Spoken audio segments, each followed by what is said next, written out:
네, 여러분 안녕하십니까. 이승조의 시사 터치 네 번째 시간입니다. 오늘은 섹션별로 나눠서 여러분들한테 브리핑을 해드리겠습니다. 첫 번째로 1월 13일 날 대통령의 특별 담화가 있습니다. 여러 가지 얘기들이 많습니다. 근데 특별 담화 내용 속에 어떠한 내용들이 들어갈 건가, 그리고 일부 대북 정책에 대해서는 강경 노선으로 더 집중할 건가, 이 부분에 대한 선회 전략이 나올 건가, 그 다음에 지금 중국이 우리 미국의 B-52 폭격기 선회 비행한 거에 대한 강력한 항의를 하고 있는데, 이 부분이 또 우리 한반도 국제 정세에 어떠한 영향을 미칠까, 이런 부분에 대해서 또 이 부분이 또 특별 담화에 포함이 될까, 여러 가지 이러한 어떠한 현상이 전체 경제라든지 글로벌 투자 환경에 어떠한 영향을 미칠 건가 한번 고민해보는 시간을 가져보겠습니다. 당연히 여러분들 대통령 특별 담화, 여기서 특별 담화라는 것을 중시해 주시기 바랍니다. 왜냐하면 1월 14일부터 원래 각 부처별 대통령께 업무 보고하는 일정이 잡혀 있습니다. 1월 14일부터요. 그래서 기획재정부라든지 그 다음에 또 여러 가지 문체부라든지 이런 각 부서들이 자기네들 업무라든지 이런 것들에 대한 목표라든지 그 다음 집중 정책을 대통령께 보고하고 거기에 조율을 들어가는 그런 과정에서 그 바로 전날에 대통령 특별 담화 내용이 잡혔다는 얘기는, 그리고 또 그 내용 끝나고 기자회견도 한다고 그럽니다. 일방적인 전달보다는 상호 커뮤니케이션의 전략이 노출됐고, 거기에서 또 각 언론 단체라든지 또 거기에 관련된 기자분들이 상당히 많은 질문과 거기에서 핫 이슈들이 뭐가 나올까 각 데스크에서 머리를 아주 짜고 있을 겁니다. 아마 머리에 쥐가 날 거예요. 거기에서 가장 우리가 예상 시나리오를 생각해 보는 겁니다. 가장 중요한 건 뭘까요? 첫 번째는 북한이 핵실험한 거에 대한 우리 정책의 대응 전략. 이게 경제하고 아주 직격탄이 연결되어 있습니다. 예를 들어서 일부 언론에서는 대통령께서 개성공단을 잠정 폐쇄시키거나 아니면 개성공단에 관련돼서 여러 가지 강력한 제재 조치가 집행할 거다라는 예측 보도도 하는 그런 언론도 있습니다. 또 일부 언론에서는 그러한 정책은 생각한 적 없다라고 부인하는 그러한 또 보도도 나왔고요. 여러 가지 노이즈가 겹치니까 이 부분에 대해서 여러 가지 질문과 대답이 있을 거라고 생각을 합니다. 여러분들 개성공단이라는 부분은 상당히 우리나라 경제라든지 남북관계에 굉장히 민감한 부분을 건드리는 그런 하나의 이슈가 될 수가 있습니다.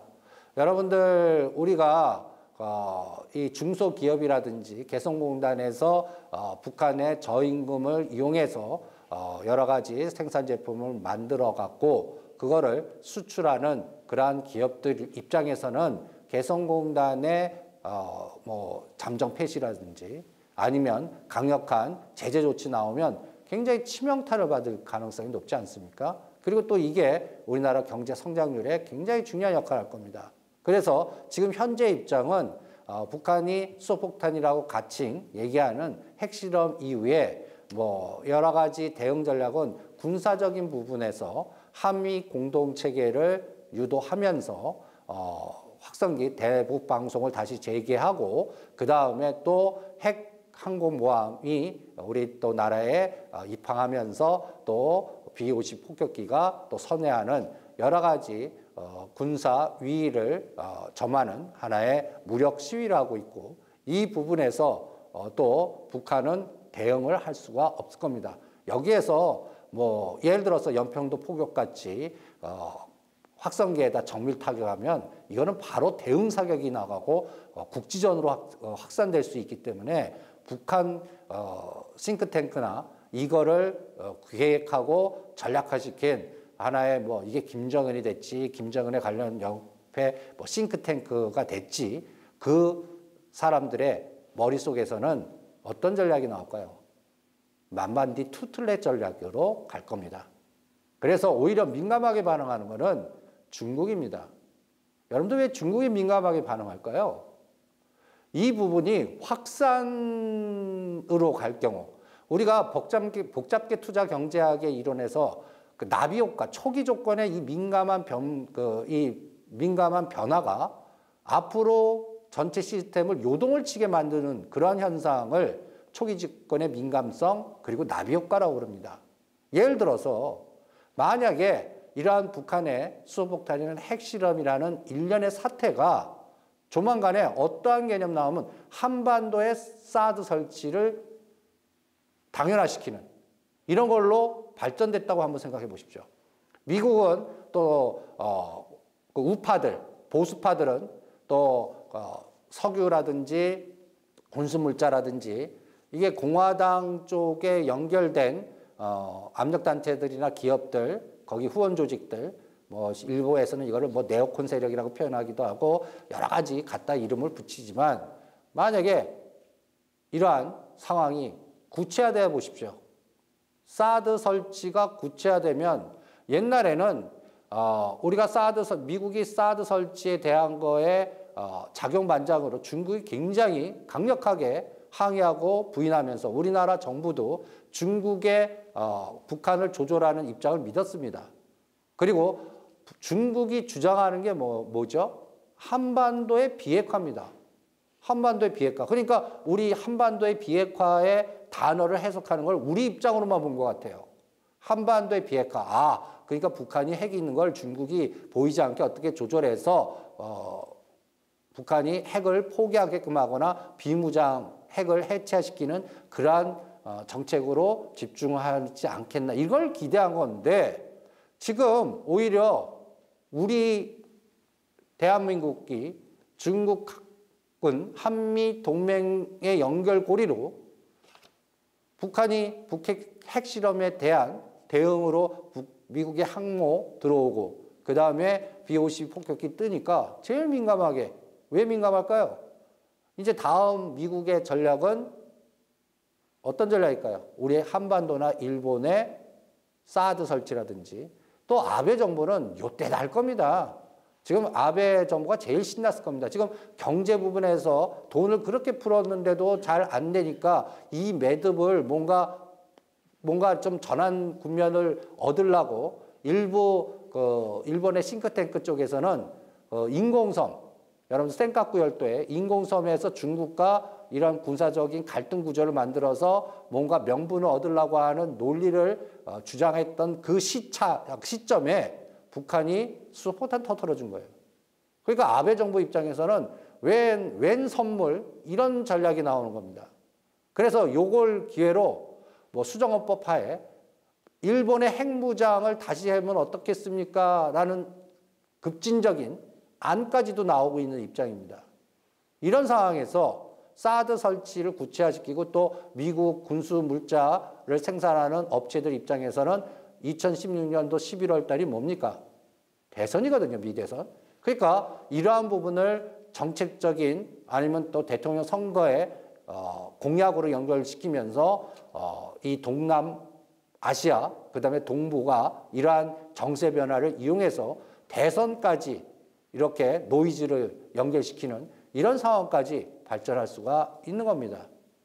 그래서 여러분들이 이번에 이 우리 대통령 특별 담화에서 여러 가지 얘기가 나올 텐데 가장 중요한 이슈는 북한에 대한 우리 정부의 공식적인 입장. 근데 그 입장 저는 여러분들 내가 오늘 내일이지만 대통령 담화가 저는 예측할 수 있을 것 같아요. 대통령께서는 강력하게 나오실 겁니다. 대신 이 경제적 부분은 한 번 더의 조건을 달 수는 있다는 생각이 듭니다. 그러니까 북한이 한 번 더 도발하면 즉각적인 대응 및 개성공단이라든지 경제적인 거를 피해를 입더라도 한미 군사 동맹을 더 강화시키는 측면에서 여러 가지 사드 설치라든지 이런 부분을 공식화시키는 하나의 선언을 할 수도 있습니다. 그렇기 때문에 이런 부분이 환율, 원달러 환율, 외국인 입장에서는 이러면 컨트리 리스크가 높아지는 거거든요. 또 중국하고 중국의 어떠한 보이지 않는 손에 의한 북한의 통제가 지금 의심을 받게끔 돼요. 아니면 중국의 전략이 우리가 잘못 해석한 거 아니야? 한반도의 비핵화가 그 한반도가 대한민국만 국한되는, 그리고 오히려 보이지 않는, 이건 무서운 시각이에요. 북한이라는 주체를 동북아 공정에서 자기 예를 들어서 조선 자치국 같이 북한을 지금은 나라로 말로는 인정하지만 보이지 않게 자기 속국으로 화시키면서 북한의 핵은 우리가 갖고 있는 거와 비슷해. 북한 조선인민공화국도 중국하고 여러분들 그 군사 동맹이 맺어져 있는 상태입니다. 그래서 여러분들 우리가 군사적인 타격을 입으면 미군이 바로 우리나라에 군대를 파견시키거나 진주시킬 수가 있어요. 그런데 그 과정에서 한미일 또 연결되는 연합 관련돼서 일본군이 대타로 나올 수도 있다. 이게 또 노이즈가 돼갖고 굉장히 핫 이슈가 된 적도 있지 않습니까? 북한도 마찬가지입니다. 즉 뭔가 외부 세력에 의한 군사적인 타격이 북한 내에 있어도 자동으로 중국 군대가 홍군이라고 그러죠. 진주할 수가 있습니다. 이렇게까지 확산되면 어떻게 할까요? 전번 시간에 중동의 사우디와 이란의 갈등 구조보다 더 심각한 글로벌 위기 국면으로 치닫아 버려요. 그럼 우리나라 환율은 어떻게 될까요? IMF 때와 똑같이 돼버립니다. 지금 1,200원이 아니라 2,000원까지 그냥 순식간에 가버려요. 그러니까 지금 이러한 극단적인 상황까지 가지 않기 위해서는 어떤 현상이 나올 때입니까? 대화해야 됩니다. 육자회담이라든지 테이블에서 끌어들여야 돼요. 근데 여러분들 지금 유엔의 안전보장이사회에서 이제 대북 제재를 하는데 거기에서 가만히 보시면 이번에 육자회담 대표도 만난다는 뉴스도 여러분들 외신에서 보셨을 겁니다. 근데 누구 모임입니까? 한국, 일본, 미국 3국 모임입니다. 중국이 안 들어가요. 러시아도 안 들어가요. 그러니까 그 중국이 안 들어간 상태에서 미국, 일본, 한국 모여봤자 나올 얘기는 뻔한 겁니다. 이런 부분이 컨트리 리스크를 증폭시키니까 외국인 입장에서는 현물에서 주식 매도해버리고 환율은 1,200원, 오늘 1,210원입니다. 그리고 종합주가 지수는 1,900을 자꾸 깨려고 하는 위협이 나오고요. 이게 보이지 않게 다 연결된 겁니다. 이거를 내일 대통령 특별 담화에서 교통정리가 필요하다는 생각이 듭니다. 제가 우리나라 국가전략으로 좀 건의드리고 싶은 부분은 이 부분을 여러분들 적극적으로 북한을 규제하고 통제하고보다 대화의 물꼬로 테이블 안에 끌어들이고 그 다음에 개성공단 부분을 더 활성화시키고 북한을 공정화시켜서 우리나라 건설회사든지 플랜트 회사들이 평양에서 아파트 져주고 도로 져주고 이러한 구조로 간다면 우리나라 경제 성장률 5% 가고 지금 건설회사 파산 납니다. 어떤 기업 망합니다. 이런 플랜트 업체 어떻게 합니까? 이런 문제들이 싹 해결될 텐데 이러한 전략을 현 정부에서 쓸까? 거의 불가능하다는 생각이 듭니다. 이거는 우리 박근혜 대통령의 정치 철학과 약간 좀 노이즈가 있는 것 같아요. 이거를 싱크탱크 쪽에서 건의라든지 해갖고 뭔가 좀 전환시켜주는 그런 국면이어야 되는데 저는 개인적으로 내일 특별담화에 이런 가능성이라도 좀 나아졌으면 좋겠습니다. 그런데 극단으로 너무 강경하게 치닫으면 지금 북한의 선택은 없는 겁니다. 그러니까 그리고 이제는 중국과 미국의 대결장으로 우리 한반도가 한 이슈가 되고 여기에 환율 변동성이 더 극대화되고 일본이 그걸 이용하는 그런 현상이 나오기 때문에 우리 기업이 경제활동하는데 더 힘들어지는 그런 상황이 노출될 수가 있습니다. 그래서 이러한 북한에 대한 대국적인 국가 전략의 전환이 내일 나오는지 아니면 우리가 일반적으로 예상하는 어떠한 규제와 그다음에 대응 전략을 어떠한 그 시스템대로 전개해 나가면서 대화보다는 대치 관계가 지속되는 이런 형태로 가는지 내일 확인이 될 겁니다. 거기에서 원달러 환율이 더 치고 나갈 건지 1,200원을 선을 딱 그어주시고요. 1,200원을 깨느냐 1,200원 이상에서 더 치고 나가느냐 이게 더 앞으로 우리 경제 전체적인 시스템 보는데 가장 중요한 포인트고요. 그리고 중국의 입장이 굉장히 중요합니다. 여기에서 중국의 하나의 정책의 전환점이 미워도 북한을 안으로 껴안는 전략으로 나오면 우리나라 수출 비중 딱 보면 중국이 26%, 미국이 10%, 이 26%에 연결되어 있는 관련된 기업들이 엄청나게 더 힘들어집니다. 그러면 이번에 국가에서 목표로 삼았던 경제성장률 3% 불가능해요. 금년보다 더 나빠질 겁니다. 이러니까 우리나라 제조 관련된 건설이라든지 중장비 관련 조선, 그다음 해양 플랜트 이런 중장비, 공업들 이런 기업들이 주가가 지금 급락하거나 힘을 못 쓰고 있는 상태입니다. 그래서 이 부분에 대한 하나의 대국적인 국가 전략과 그 특별 담화에서 정부의 정책이 좀 변화되길 바랍니다. 이거를 제일 핫 이슈로 점검하시는 게 내일 특별 담화를 보는 하나의 시각이고요. 두 번째로는 여러분들 다 예상할 수 있습니다. 우리 첫 번째 시간에 이승조 시사 터치 때 뭘 공부했죠? 경제 활성화 3법. 여기에 대해서 공부했죠. 내일 그거를 강력하게 주장할 겁니다. 만약에 이 부분이 통과가 안 되면 저는 긴급조치 발동 명령권까지 생각을 하고 있습니다. 긴급 재정 명령권이라고 있습니다. 대통령령에 의한. 이렇게 이 부분을 경제 활성화, 서비스 활성화 3법 이게 우리가 보이지 않게 의료, 민영화, 영리법원, 영리법인 이런 것들이 또 인가가 되느냐 이런 비즈니스 툴이 형성이 되느냐 이거를 결정하는 중요한 하나의 기로에 놓을 겁니다.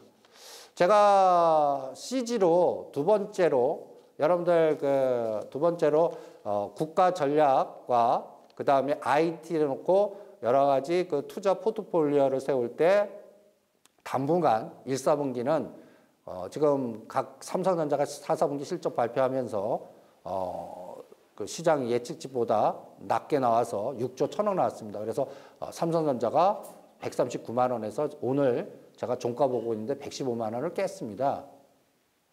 6조 1천억이 눈높이가 낮아진 상태에서 우리나라를 대표하는 1등 주식이 주가가 단기간에 급락하고 있고 우리 지수도 지금 1900을 계속 위협하고 있는 상태입니다. 이런 상황에서 경제 활성화 3법에 대한 중요성, 그 다음에 선거구 확정이라든지 이런 부분이 저는 좀 빨리 해결됐으면 좋겠습니다. 이걸 국력을 소모하는 부분이거든요. 그리고 이번 4월 총선이 또 앞에 딱 남아 있습니다. 총선이 가면 여러 가지 정책과 노이즈와 그 다음에 국력의 소모가 이 선거 구간 동안에 우리 국력이 응집되는 게 아니라 분산되면서 여러 가지 다양성이 경제를 중심으로 하는 입장에서 볼 때는 각 기업들이 돈을 쓰겠습니까? 움츠리고 있죠. 지금 북핵 리스크로도 가뜩이나 또 글로벌 환경이 투자 환경이 컨트리 리스크가 높아지는 상황인데 또 4월 달 총선의 결과가 어느 쪽으로 쏠림 현상이 나오는지 이것도 모르잖아요. 이런 변동성 속에서 집행을 하겠습니까? 오히려 구조조정할 겁니다. 구조조정 과정에서 가장 힘들어하는 게 우리 거기에서 임금 근로자들. 간단히 얘기해서 구조조정하는 게 뭡니까? 인원 축소, 이런 과정. 이런 과정들이 그러면 그런 상황에서 우리 지갑이 열리겠습니까? 더 닫아버리죠. 이런 상황이 더 극단적으로 전개되는 것 같습니다.